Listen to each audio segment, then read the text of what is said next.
Oh my god, what the hell happened here?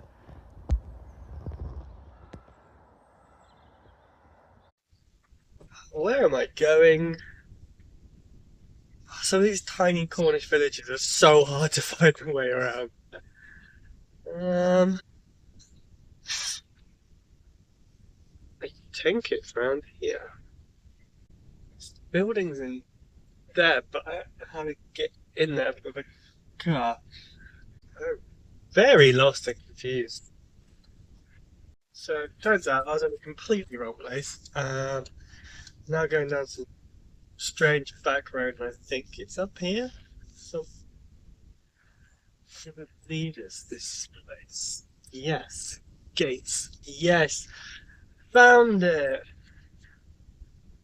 But that was different than it needed to be. I'm down in Cornwall undertaking a walkover survey of the trees on this site. Straight away I noticed a couple of small things on this first tree.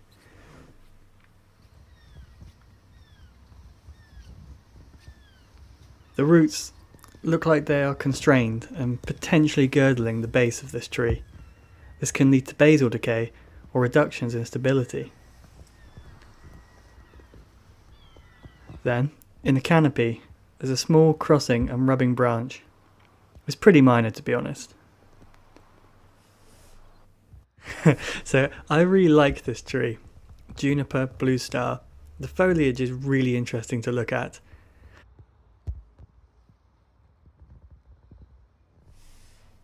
Unfortunately, this specimen is pretty sparse, but cool to see one all the same.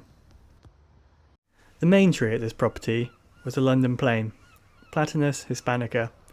It's a lovely shaped specimen. So I've been on a bit of a road trip today around Cornwall, which is quite nice. Um, Down to Hale first thing to do a defect only survey at a garden centre for a large client of mine. Then a couple of sheltered housing sites, one in St Austell, one in Wadebridge. It's been a really nice day. It's been really sunny. It seems most of the time I get out to Cornwall, it's raining. So I've got three sites to get around today. Exminster, one in Cranbrook, just outside Exeter, and then just up to Tiverton. Still quite local for me, but it's so foggy.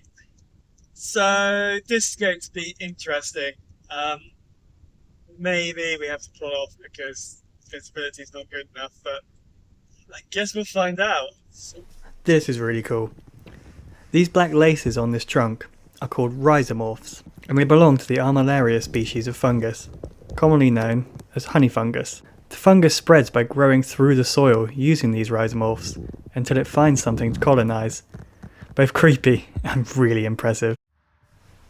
Whilst these may look boring, this line of trees is actually a line of elm trees, genetically bred to be resistant to Dutch elm disease.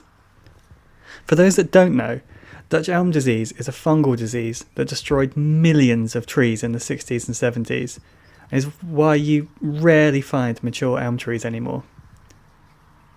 It's so nice to see these resistant trees planted and doing well.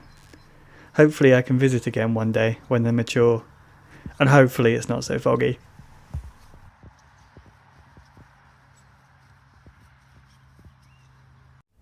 Oh my god, what the hell happened here? So, I was told a branch had failed and landed in someone's garden. Could I go take a look? I was not expecting this. The entire tree has snapped. I guess I need to find a way in there somehow and take a closer look, see what's going on. The tree is somewhere through all this. This is the exact reason I always have a machete in my survey bag.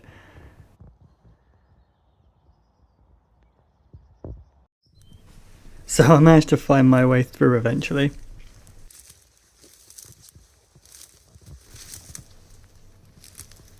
Oh wow. What has happened here?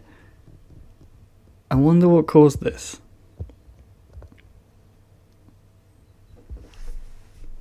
says snap a tree. It must have been some quite strong winds, or something was going on with the tree. Maybe there's decay.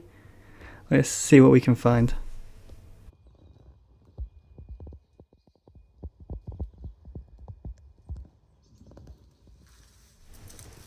It looks like, I think there's a lot of holes in this section of wood. Woodpecker holes, maybe? This indicates that it was dead, cavitated, or both. The woodpeckers would probably have been trying to get insects they could sense that were inside.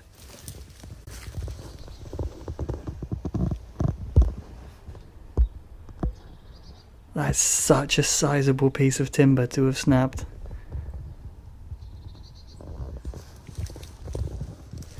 So this is what is left of the top of the tree that failed. You can see it's very clearly decayed. The wood's discoloured and the trunk looks very cavitated, so it's in some ways no surprise it has failed. The question is, would this have been visible from the ground prior to it breaking? You can see there the sort of darker brown colour where it's decayed, and it's a clear sign of a cavity. Almost looks like a pipe. God.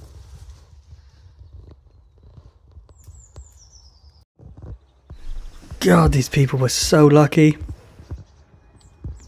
This could have been so much worse than just a broken timber fence.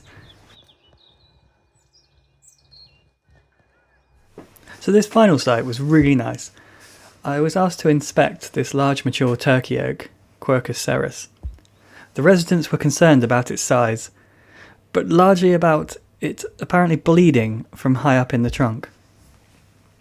This is what they were concerned about, the black staining under this old pruning wound. It's unlikely to be bleeding sap or anything like that. More than likely, there's a cavity at this location, and when it rains, it eventually overflows out of the cavity opening and runs down the trunk. But this raises two questions. How bad is the cavity, and how is the water getting in?